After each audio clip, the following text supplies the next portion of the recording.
Halo pemirsa Albiruni ID, kembali lagi di channel Albiruni ID. Video ini sebenarnya dibagikan seminggu yang lalu, tepatnya pada 3 November, atau sehari sebelum insiden penghancuran Covet Ascol yang dilakukan oleh Storm Shadow pada 4 November. Namun kami melihat tidak ada yang membahas kejadian besar ini, membahasnya dalam bahasa Indonesia pastinya. Bahkan, teman kami yang lebih Rusia daripada Rusia pun tak membahasnya. Maka, mari kita bahas bersama pada video kali ini. Video ini dibagikan oleh mayoritas channel Telegram Pro Rusia dengan narasi penyerangan terhadap upacara penghargaan yang dilakukan oleh Brigade ke-128 Ukraina menggunakan rudal balistik taktis Iskander. Seperti yang Anda lihat, di lingkaran yang berwarna biru ini dikatakan adalah kumpulan dari para perwira tinggi Angkatan Darat Ukraina yang sampai di lokasi upacara penghargaan untuk kru artileri dan pasukan roket terbaik dari Brigade ke-128 Ukraina, di mana pada hari itu bertepatan dengan Hari Artileri dan Roket Nasional Ukraina. Kemudian kembali di lingkaran biru ini, dikatakan para personel artileri mortir dan artileri roket Ukraina yang akan menerima penghargaan mulai berdatangan dan berkumpul.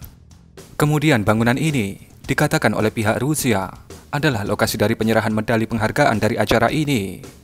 Dan bisa kita lihat di lingkaran biru lainnya, masih banyak kru artileri terbaik Ukraina yang masih berdatangan.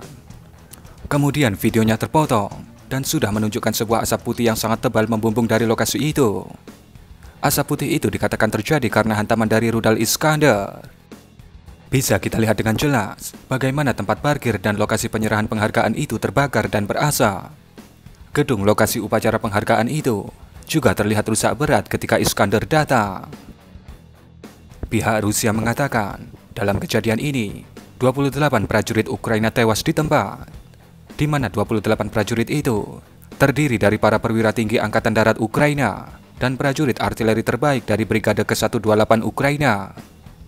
Kemudian ada 53 prajurit lainnya terluka akibat serangan ini.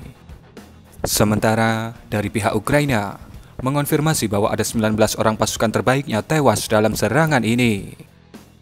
Banyaknya korban ini bisa kita konfirmasi, karena sebenarnya kejadian ini ada sudut pandang daratnya. Namun itu terlalu vulgar untuk diupload di YouTube, dan pasti akan melanggar kebijakan komunitas YouTube. Min, kok tidak ada kata-kata boomnya Min? Ya karena videonya terpotong. Entah apa alasan pasti dari pemotongan momen hantaman Iskander terhadap lokasi itu kita juga tidak tahu. Bahkan sampai hari ini, yaitu sekitar 7 hari setelah kejadian itu terjadi, tidak ada upload versi lainnya yang menunjukkan momen hantaman dari Iskander di lokasi itu. Kira-kira menurut Anda, kenapa momen hantamannya dipotong? Min, apakah ini tidak overkill? Menurut kami tidak, karena yang dieliminasi oleh Iskander adalah para perwira tinggi dan juga para prajurit artileri terbaik Ukraina, yang tentunya itu akan mengakibatkan terjadinya gangguan kinerja terhadap Brigade 128 secara khusus dan Angkatan Darat Ukraina secara umum. Bahkan Brigade 128 dan Provinsi Zakarpattia, yang merupakan provinsi tempat upacara penghargaan ini dilakukan, melakukan aksi 3 hari berkabung atas insiden ini. Anda tahu di mana Provinsi Zakarpattia itu berada? Itu adalah sebuah provinsi yang mungkin bagi Anda cukup asing karena jarang terdengar. Provinsi Zakarpattia ini berada di Ukraina Barat, di selatannya Provinsi Lviv. Jika Provinsi Lviv berbatasan langsung dengan Polandia, maka Zakarpattia ini berbatasan langsung dengan Slovakia dan Hungaria. Mengingat lokasinya yang sangat jauh dari garis depan, bisa dikatakan Zakarpattia ini berada di paling barat sebelah selatan Ukraina. Tapi hantaman dari rudal Rusia bisa menjangkaunya dengan sangat presisi. Banyak pengamat yang meragukan kalau itu adalah hantaman dari Iskander. Para pengamat perang Rusia-Ukraina beropini bahwa pemotongan video ini bertujuan untuk mengaburkan identitas asli dari rudal yang digunakan, di mana kemungkinan besar Rusia menggunakan rudal dengan akurasi tingkat tinggi, superior dalam melawan sistem pertahanan udara, dan mempunyai kecepatan yang luar biasa.